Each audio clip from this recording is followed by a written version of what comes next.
श्री गणेशाय नमः. श्री गुरुकुलामचंद्राय नमः. सवित्र वसुने सुमाळी मारिले रणकल्लोळी अस्ति मांसाची झाली होळी मेळविला दोळी राक्षसा सहित.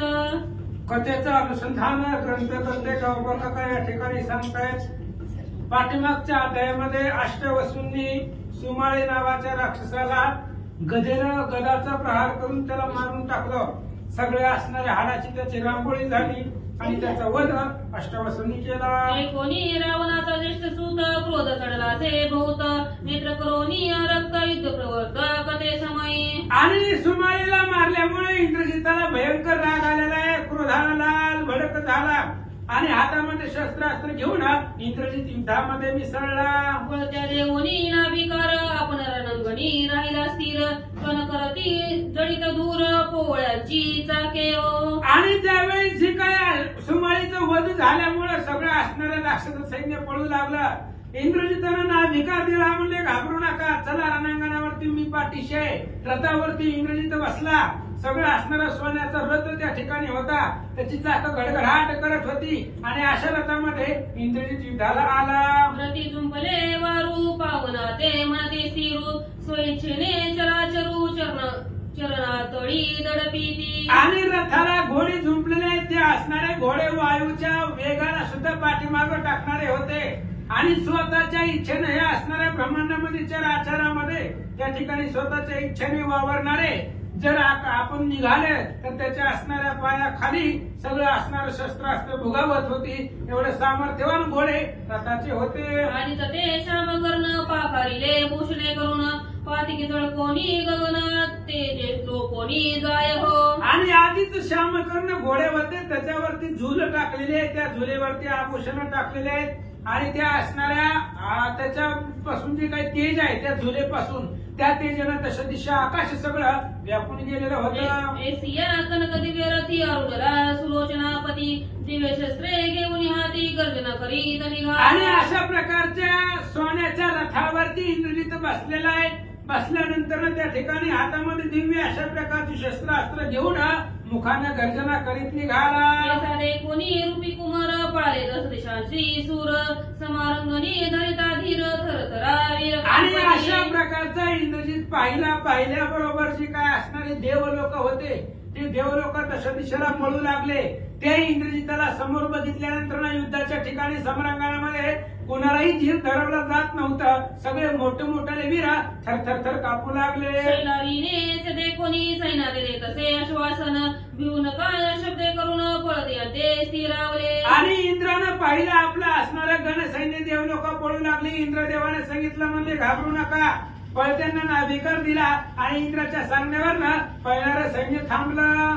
वज्रपाणी म्हणे वीरांसी पुत्र करोनी संग्रामासी तुम्ही राहावे त्याची पाठीशी निमेषासी रूप पराभविल. आणि इंद्रदेवांना सांगू लागला, ऐका म्हणले, माझा मुलगा युद्धाला गेलेला आहे. त्या इंद्रजिताबरोबर माझा मुलगा युद्धामध्ये संग्रामामध्ये गेलेला आहे. तर तुम्ही सगळे देवलोक मिळून जावा आणि माझ्या मुलाच्या पाठीशी राहा आणि त्याची रणांगणामध्ये पाठ राखा. तरे देवसरी शक्रसूत जयंत नामे करी बैसला कनक रथावरी दुरेसी सारथी अति कुशळ. इंद्राने सांगितल्याबरोबर इंद्राचा मुलगा जयंत, त्याचं नाव होतं, तो असणारा जयंत सोन्याच्या रथावरती बसला आणि इंद्रजिताबरोबर युद्धासाठी आला. करुणी रथ प्रेरीला जेथे मेघनाद तेथे आला राक्षस पुत्र दे कोणी प्रवर्तला राजपुत्रासी समरंगणी. आणि ते असणारे जयंतानं रथ इंद्राकड जिथं इंद्रजित उभा होता त्या इंद्रजिताच्या दिशेने जयंतानं आपला रथ चालवला आणि सगळे असणारे देवलोक सोबतीला घेतले. आणि ज्या युद्धाच्या ठिकाणी रावणाचा मुलगा उभा होता तिथं जयंत पोहोचला. एकावरी एक वर्ष ती बाण एकावरी एक शस्त्रे सोडवली दार दारुण एकाचे एक निवारोनी पूर्ण पुनरपी संधान पै करीती. एकावर एक बाणाचा वर्षाव करू लागले, एकमेकावरती शस्त्रास्त्र सोडू लागले, एकमेकाचे शस्त्रास्त्र निवारण करून पुन्हा परत बाणांचं संधान.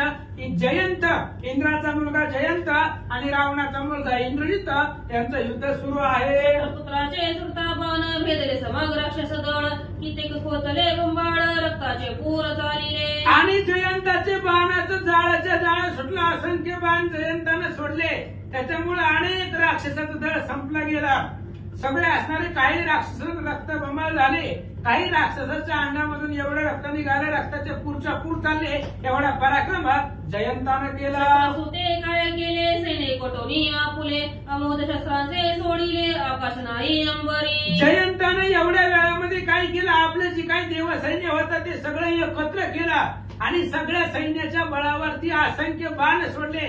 त्या असणाऱ्या बाणानं आकाशामध्ये बाण, जमिनीवरती बाण, दश दिशेला बाण, सगळं असणारं आकाशात जयंतानं बाणानं व्यापून टाकलं. अग्नी तोमर बाण गदा खडग मुग्धर दारुण श्रृंगे शिखरे पादप पाषाण मेघनादावरी टाकिले. आणि तोमर आहे, बाण आहे, गदा आहे, खडगल आहे, मुदगल आहे, परिग आहे, अशा प्रकारचे असणारे मोठमोठाली पर्वताची शिखर येतं, पाषाण येतं, झाड येतं, हे सगळं असणारं शस्त्रास्त्र जयंतानं इंद्रजितावरती सोडले. देवसैन्याचा घोर मार राक्षस पोचती वाव आहे उदीर जिकडे पळती रजनीचर तिकडे अमेंद्र पुत्र मारित असे. आणि देवाच्या सैन्याचा भयंकर मार होता, राक्षसांच्या अंगामधून रक्त वाहू लागलं, राक्षस जिकडे पळू लागली तिकडे देवाचं सैन्य चाललं आणि राक्षस दश दिशेला पळू लागली, पाठलाग करून देवांचं सैन्य मारू लागलं.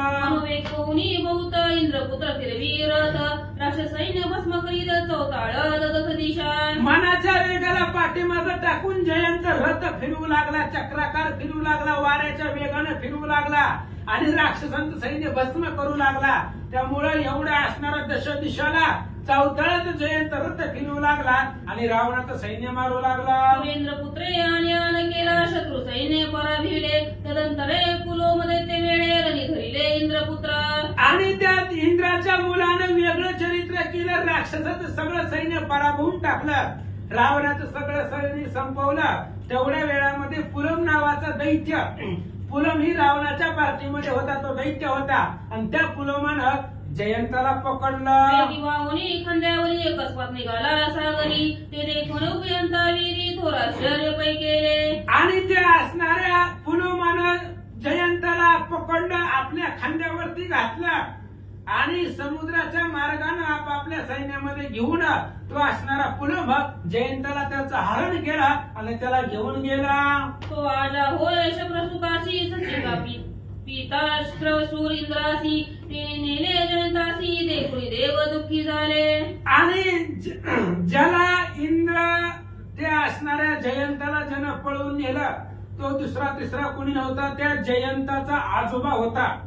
इंद्राची बायको सची आहे आणि त्या सचीचा तो वडील होता पुलम नावाचा दैत्य आणि त्यानं आपल्या नातवाचं हरण केलं आणि इंद्राच्या पोराला तो असणारा पुलम घेऊन गेला. माझे पुत्र धरून नेला सूर सैन्य पळ सुटला मेघनादे पर्यंत वीराला ते सुबद गांजीले. आणि इंद्रदेवाचा मुलगा त्या पुलम नावाच्या दैत्यानं धरून नेला, त्याच्यामुळे सगळ्या देव लोकांमध्ये हाहाकार निर्माण झाला, सगळे देव लोक दुःखी झाली आणि जे काही राक्षसांचं सैन्य पळत होतं त्या पळत्या सैन्याला इंद्रजितानं नाभिकार दिला.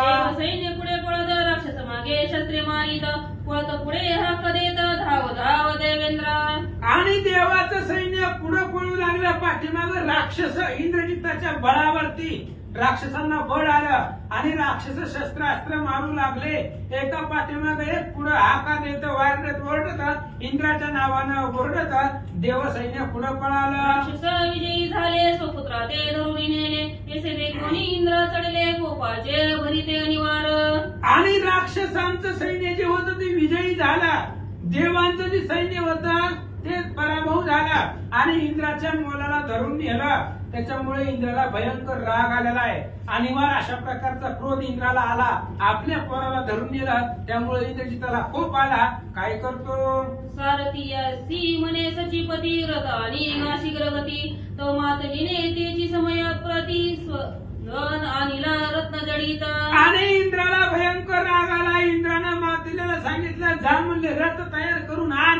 बघतो म्हणले ह्या राक्षसांचा माझ्या पोराला धरून नेलाय. लगेच इंद्राच्या सांगण्यावरनं मातलीने रत्नानं मिळवलेला रथ इंद्राच्या समोर आणला. रथी अरोडोनिया इंद्रा पण केले मेघा सारखे गर्जन पुढे जाता पुष्पून अमरावती सपय झाले. आणि इंद्र त्या मातलीनं आणलेल्या रथावरती इंद्र बसला, मेघासारखं गर्जन इंद्रानं केलं. केल्यानंतर अमरावती मधून इंद्र निघाला युद्धासाठी आणि जात असताना मार्गामध्ये सुरुवातीलाच अपशकून लागले. वैर्यावरील पवन लागला वज्राईचा कठीण, पुढे जाता रथाचे वरू मेटे वळून भूमी लागून बैसले. आणि त्या असणाऱ्या इंद्रदेवाला अपशकून झाला वारा सर्वसामान्य वारा, पण त्या वाऱ्याचा मार वज्रासारखा कठीण लागला होता.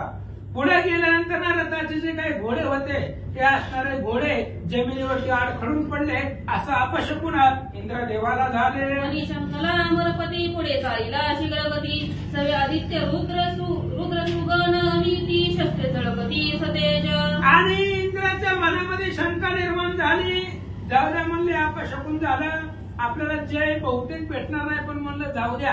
अपशकुनांच्या बहिणीनं काय आता पोराला धरून गेलंय, त्याच्यामुळे राग आलेला होता. आणि त्या असणाऱ्या अपशकुनला न मानता इंद्र रागानं पुढे निघाला. शस्त्रे जोडी वज्रपाणी प्रवेशला रणांगणी, तवेरीकडे मेघनाद जनकते चिक्षणी रथावरी बैसला. आणि तो असणारा इंद्र भयंकर अशा प्रकारे शस्त्रास्त्राचा मारा करत राक्षस सैन्यामध्ये प्रवेश केला. तेवढ्या वेळामध्ये रावण नाना बघितला. रावण रथावरती बसला. रावण आणि इंद्र युद्ध सुरू झालं. जया रथा निर्मिता करिता विश्वकर्मा जाण तत्वता, त्याची वर्णिता सुंदरता तरी सुवर्णमय तो असे. आणि ज्या रथावरती राजा रावण बसलेला होता त्या रथाचं वर्णन काय करावं, तो विश्वकर्म्यानं निर्माण केलेला आहे. अतिशय सुंदर आणि शोभिवंत रथ होता. त्या रथावरती रावण बसला. प्रति राक्षस चूडामणी परिवेष्टोनी पन्नग्न सैनी, दयाचे गर्जने अवनी उलंडो पाहे तळावरी. आणि रथावरती राक्षसांचं रत्न, राक्षसांचा राजा असणारा रावण बसलेला आहे. अवतीभोवती सगळं असणारं सैन्य आहे. आणि दयाच्या गर्जनेनं हे असणारं तळातळ पृथ्वी सुद्धा उलटल एवढ्या ज्याच्या गर्जनेमध्ये ताकद आहे तो रावण युद्धाला निघाला. निशाचर परिवेष्टित रती अरुडोनी रणपंडित, आवेशवर्या समोर येत जैसा भास्कर पूर्व दिशे. आणि सगळे असणाऱ्या दैत्य राक्षसा परिवेष्टित सर्व सैन्य आहे. रावणाच्या अवतीभोवती सगळे राक्षस होते. रथावरती राजा रावण बसलेला आहे. वरी पुढे असणाऱ्या आवेशानं वैरी येत होते. जसं पूर्व दिशेला भास्कर सूर्य असावा त्या पद्धतीने रावण रथावर बसला. मेघनादाहुनी मागिलेकडे स्वयंठान मांडवणी, पुढे धनुष चढवून या मेळे अनेक बाण टाकिले. मेघनाथाच्या पाठीमागं असणारा राजा रावण रथावरती बसलेला आहे. पुढे असणारा युद्धाचं ठाण मांडलेलं आहे. धनुष्य हातामध्ये घेतलेला आहे. अनेक प्रकारचा बाणांचा वर्षाव देवलोकावरती रावण करू लागला. देव राक्षस परस्परी युद्ध करीती रणसागरी, शस्त्रे वर्षती जैसे अंबरी मेघ दाटे काळीचे. देव आणि राक्षस यांच्या परस्परामध्ये द्वैत युद्ध भयंकर सुरू आहे. आणि त्या असणाऱ्या युद्धामध्ये एकमेकाकडे शस्त्रास्त्र, जसं पावसाच्या धारा वर्षावे आकाशामधून तशा प्रकारचे शस्त्रास्त्र आकाशामध्ये त्या ठिकाणी दाटी झाली. नंतरे कुंभकर्ण दुरात्माती दुर्जन, नाना शस्त्राचे प्रेरण भरित झाला कोण न कळता. आणि इकडे असणारा कुंभकर्ण सुद्धा भयंकर अशा प्रकारे शस्त्रास्त्राचं प्रेरण करू लागलेला आहे. कोणालाही कळत नाही त्याचा लागाव अशा प्रकारचा अति लघु लागाव त्यानं कुंभकर्ण बाण सोडू लागला. कुंभकर्णाचे गोरसंधान बाणे तोडिता झाला करचलन, कित्येक सुनिर्गत प्राणे रणमंडळी पडिले. कुंभकर्णाचं भयंकर संधान होतं. अलक्ष अशा प्रकारचं संधान असल्यामुळे कुठून बाण येतोय, कोण सोडतोय, कोणाच्या लक्षामध्ये येत नव्हता. पण कुंभकर्णाच्या बाणानं कित्येक असणाऱ्या देवलोकांचा प्राण गेला. काही असणारे देवलोकांचे पाय हात मोडून टाकले आणि काही असणारे देवलोक कुंतन जमिनीवर पडले. मग ते आदित्य निशाचर कोपा चढले परस्पर, खरेदी झाले दुधर मार एकमेकांची वर्मे लक्षोनी. आणि त्याच्यानंतर आदित्य आणि राक्षसांचं भयंकर त्या ठिकाणी युद्ध सुरू झालं. एकमेकावरती दुर्धर अशा प्रकारचा बाणांचा वर्षाव करू लागले. यावरी सुरवरी राक्षस केली घे मारी, पळताना पळवे राक्षस वीरी धाके प्राण सांडिले. आणि देवलोकांचं बळ वाढलं. देवलोकांनी अनेक प्रकारचे बाण राक्षसावरती सोडले. राक्षसांना पळायला सुद्धा जागा शिल्लक राहिली नाही. एवढा असणारा पाठला करून देवलोक मारू लागले. कित्येक गत प्राण पडिले, कित्येका सर्वांगी बाण लागले, कित्येक भूमीवरी केश मोकळे लोळती रणांगणी. काही राक्षस गतप्राण झाले, काही राक्षसांचा जीव गेला, काही राक्षसांच्या सर्वांगाला बाण लागलेला होता.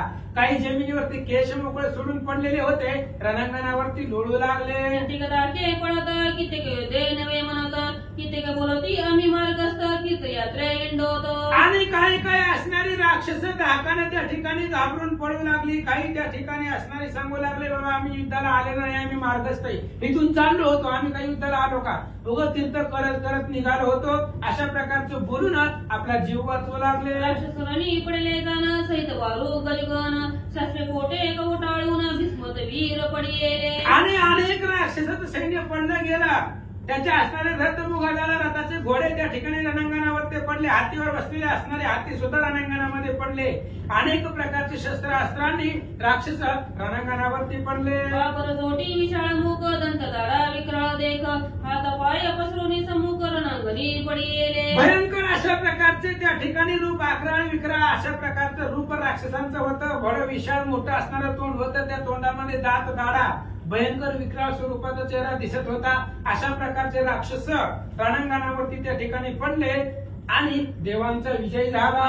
गणजय पावले निशाचर मंगले नेते कोणी दशग्रीवा भरले कोपाचे अतिभरिते. आणि ते असणारे आदित्य आणि रुद्र या दोघांनी भयंकर युद्ध केलं. राक्षस सैन्य सगळं मारलं गेलं. राक्षस सैन्य मारल्यानंतर ना अमरेंद्र म्हणजे इंद्राचा विजय झाला.